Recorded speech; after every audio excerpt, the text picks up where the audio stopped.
#Audemag, la chronique. Pour en savoir plus sur le dossier du magazine Audemag.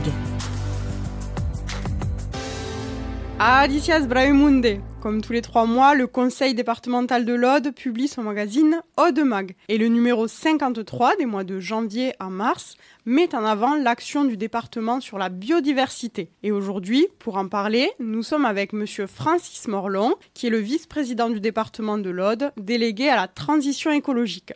Bonjour monsieur Morlon. Adicias Toutes. Voilà. Pourriez-vous nous expliquer le rôle du département en matière de biodiversité ? Alors, tout d'abord, le département de l'Aude, c'est un des départements les plus riches en France en termes de biodiversité.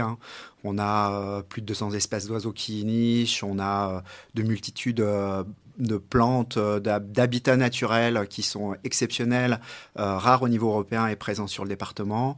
Donc notre collectivité y travaille notamment dans le cadre de sa politique des espaces naturels sensibles. Et on a validé en fin d'année une nouvelle stratégie départementale pour la biodiversité qui vise notamment à agir pour préserver ce patrimoine naturel, concilier les activités économiques, on pense notamment au tourisme, à l'aménagement avec ces joyaux de biodiversité, faire aussi de nos propriétés une vitrine par rapport à une bonne gestion des espaces naturels et enfin sensibiliser le grand public parce que l'ensemble de ces actions, si on veut qu'elles réussissent, il faut en effet que le public adhère à cette nécessité de protéger la biodiversité. Et quelles sont les actions concrètes mises en place par le département ? Alors, on mène de nombreuses actions. Tout d'abord, on est propriétaire de plus de 2000 hectares de milieux naturels, notamment des forêts, sur lesquels on mène des actions de gestion pour notamment adapter nos forêts au changement climatique. Donc, avec cette possibilité que l'on a de pouvoir tester de nouvelles essences, dans le but que ces arbres puissent perdurer dans 50, 100 ans avec des conditions climatiques qui seront tout autres.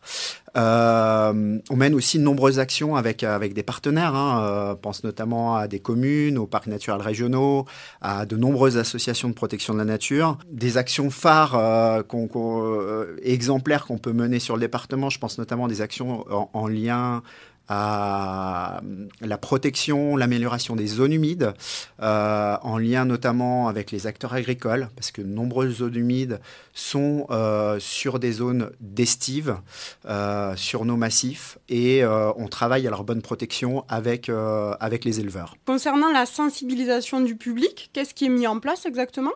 Alors, sur la sensibilisation du public, on a notamment un programme qui est co-organisé avec le Parc de la Narbonnaise en Méditerranée et l'association Géaude, qui propose de mars à décembre 120 animations sur l'ensemble du territoire du département de l'Aude, des animations gratuites sur de multiples thèmes.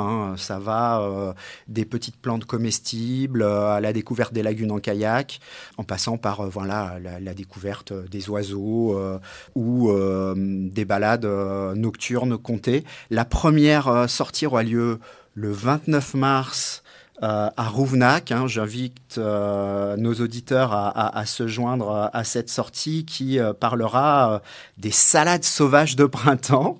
Et si je peux poursuivre sur des annonces, on est partenaire du Parc de la Narbonnaise et vous avez l'inauguration de la Maison de la Narbonnaise qui aura lieu, qui se situe au Grand Castellou à Narbonne, qui aura lieu le 5 avril de 10 à 17h avec de nombreuses animations et découvertes du site qui est magnifique avec une superbe restauration du bâti. Excellent. Merci beaucoup. Je pense que ces annonces intéresseront beaucoup nos auditeurs. Merci beaucoup. Donc, monsieur Francis Morlon, je rappelle, vous êtes vice-président délégué à la transition écologique du département de l'Aude. Merci de nous avoir accordé cette interview. Merci à vous. #Audemag, la chronique. À retrouver sur les antennes de Contact FM, Radio Balade, Radio Marseillette, Radio Lingodoc Narbouno, RCF Pays d'Aude, en partenariat avec le département de l'Aude.